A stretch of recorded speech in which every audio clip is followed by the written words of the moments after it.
हिमाचल प्रदेश में 5 साल से बीजेपी की सरकार है और वहाँ पर पूरे प्रदेश में अरे यार मोबाइल किया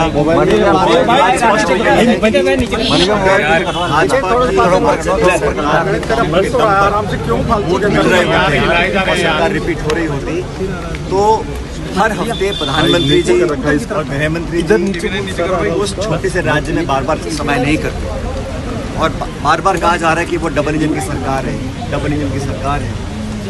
तो मैंने कल कहा हिमाचल प्रदेश में कि जो डबल इंजन है उसमें से एक इंजन तो 12 तारीख को हिमाचल प्रदेश का 8 साल से केंद्र की सरकार और 5 साल से राज्य की सरकार और उसके बावजूद भी पूरी ताकत से वहाँ पर संसाधन लगाकर प्रधानमंत्री जी खुद और गृह मंत्री और तमाम अनेक राज्यों के मुख्यमंत्री वहाँ जा रहे हैं।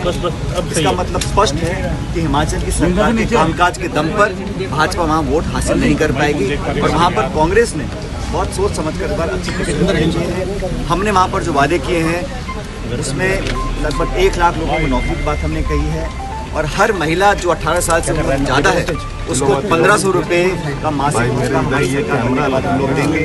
वहाँ पर 300 यूनिट हम लोग फ्री देंगे और इन सब वादों को लोगों ने स्वीकार किया और एक्सेप्ट किया। इसलिए वहाँ पर बहुत अच्छी पोजीशन में कांग्रेस पार्टी है और अच्छे पूर्ण बहुमत के साथ वहाँ पे हम सरकार बनाएंगे। अब भारत जोड़ो यात्रा भी आप जानते हैं पूरे देश में चल रही है और बहुत जल्द तेलंगाना आंध्र के बाद राहुल गांधी जी इस यात्रा को लेकर महाराष्ट्र में जाएंगे।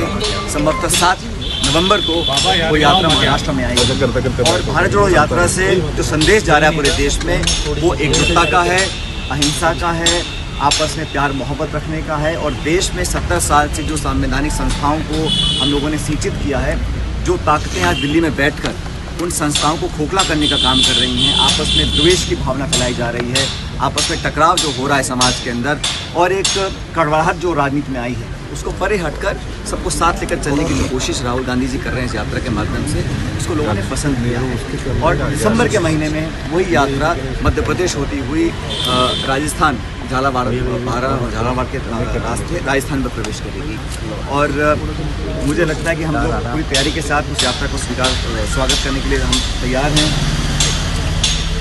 अब जो कल प्रधानमंत्री जी यहाँ पर आए थे राजस्थान में हम सबको उम्मीद थी कि वो राष्ट्रीय स्मारक का दर्जा उस देंगे मानगढ़ को, लेकिन ऐसा हुआ नहीं। मुझे लगता है शायद इसलिए उन्होंने नहीं किया क्योंकि यहाँ पे सरकार कांग्रेस पार्टी की है। बहुत उम्मीद लोगों को थी और हम सब चाहते थे, हमारी सरकार ने कई बार केंद्र सरकार को आग्रह भी किया कि इस धाम को एक राष्ट्रीय स्मारक के नाम पर इसको प्रसिद्ध करना चाहिए, उसको डेवलप करना चाहिए। ऐसा हुआ नहीं और ना ही प्रधानमंत्री जी ने ERCP के बारे में दोबारा कहा। जब पहले वो प्रदेश में आए थे, चुनाव चल रहे थे, उन्होंने अपने खुद मुंह से कमिटमेंट किया था कि इसको राष्ट्रीय परियोजना घोषित करेंगे ERCP को, वो भी उन्होंने किया नहीं। उसका हम सबको खेद है। मुझे उम्मीद थी कि ये इस बार कर देंगे लेकिन उन्होंने किया नहीं। और प्रधानमंत्री जी ने कल जो बयान दिए, जो बड़ाइयाँ करी, मैं समझता हूँ बड़ा दिलचस्प एक घटनाक्रम है क्योंकि इसी प्रकार प्रधानमंत्री जी ने सदन के अंदर गुलाम नबी आज़ाद साहब की बड़ाइयाँ करी थी और उसके बाद क्या घटनाक्रम पैदा हुआ हम सब ने देखा है। तो बड़ा इंटरेस्टिंग डेवलपमेंट था जो प्रधानमंत्री जी ने सोते ही बड़ाइयाँ करी हैं। इसको बड़ा मैं इंटरेस्टिंग मानता हूँ और इतना लाइटली नहीं लेना चाहिए। बड़ाइयाँ मुख्यमंत्री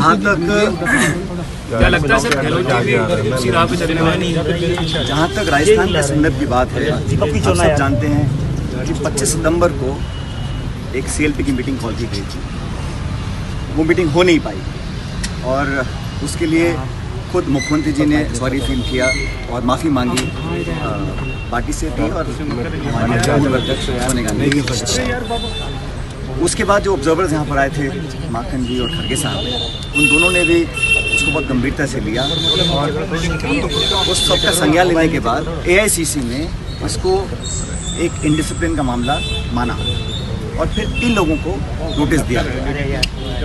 नोटिस देने के बाद ये जानकारी में आया है कि उसके जवाब दिए गए हैं। लेकिन मैं ऐसा मानता हूँ कि कांग्रेस एक पुरानी पार्टी है, अनुशासित पार्टी है और इस पार्टी में सबके लिए रूल्स, नियम, कायदे कानून बराबर होते हैं। तो जो इंडिसिप्लिन अगर किया गया है, उसके जवाब मांगे गए हैं, जवाब दिया गया है, तो उस पर भी शीघ्र निर्णय लिया जाना चाहिए। वो इसलिए कोई व्यक्ति कितना बड़ा हो, लेकिन कानून, डिसिप्लिन, अनुशासन पार्टी का सब पे लागू होता है। तो मुझे विश्वास है कि खड़गे साहब, क्योंकि अभी वो नए नए अध्यक्ष बने हैं, पदभार संभाला है और जल्द इस पर निर्णय लेंगे, क्योंकि ऐसा तो हो नहीं सकता कि इंडिसिप्लिन माना गया, नोटिस दिया गया, जवाब मांगा गया और उसके बाद कोई भी निर्णय ना लिया जाए। निर्णय लिया जाएगा और जल्द लिया जाएगा, मैं ऐसा मानता हूँ। और जहाँ तक राजस्थान के संदर्भ में जो निर्णय लेने की बात है, उसका खुद वेणुगोपाल जी जो हमारे संगठन के महामंत्री हैं, उन्होंने भी कहा था कि बहुत जल्द इस पर निर्णय लिया जाएगा कि भविष्य में क्या करना है। तो मुझे लगता है क्योंकि हम सब चुनाव में लगे हुए हैं हिमाचल में, और मैं समझता हूँ किसी भी दिन गुजरात के चुनाव की घोषणा हो जाएगी, तो चुनाव भी हम लोग पूरी तैयारी से लड़ रहे हैं और दोनों राज्यों में सरकार हम लोग बनाएंगे। जहाँ तक अनुशासनहीनता पर कार्रवाई करने की बात है, उसका पूरा संज्ञान वेणुगोपाल जी के, एंटनी साहब के, खड़गे जी के और हिमाचल जी के संज्ञान में है, उस पर जल्द कार्रवाई होगी। और राजस्थान में भी जो ये इंडिसिजन का जो माहौल बना हुआ है, उसको भी समाप्त करने का मुझे लगता है समय आ गया। सर की बैठक होनी चाहिए सर, आपको लगता है? क्योंकि मंत्री जी गुड़ा जी ने मांग की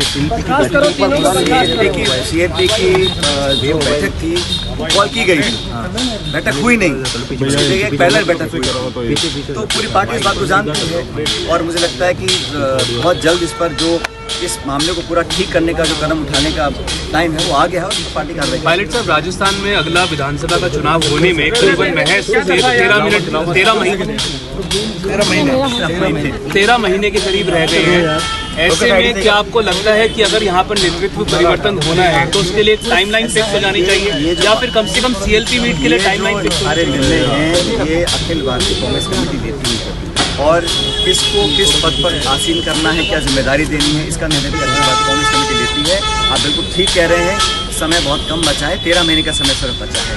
तो जो भी निर्णय लेने हैं, कदम उठाने हैं, जो कार्रवाई पहले नहीं हो पाई थी, उदाहरण के तौर पर CLP की मीटिंग, उसका भी निर्णय AICC लेके बहुत जल्द लेगी।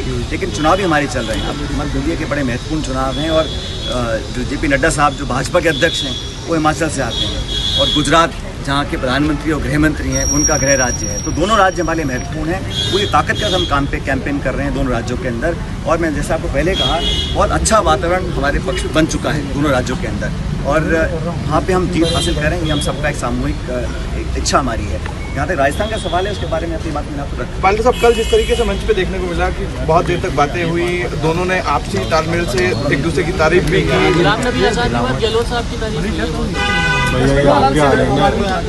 जैसा मैंने कहा, राहुल गांधी जी और 70 साल में किसी नेता ने ऐसा नहीं किया, और उनकी यात्रा से भाजपा की बुराई हुई है स्पष्ट हो चुका है, क्योंकि उन्होंने जो जन समर्थन हासिल किया है सड़कों पर चलकर और लोगों के बीच में जाकर, वो शायद ही किसी नेता ने किया हो।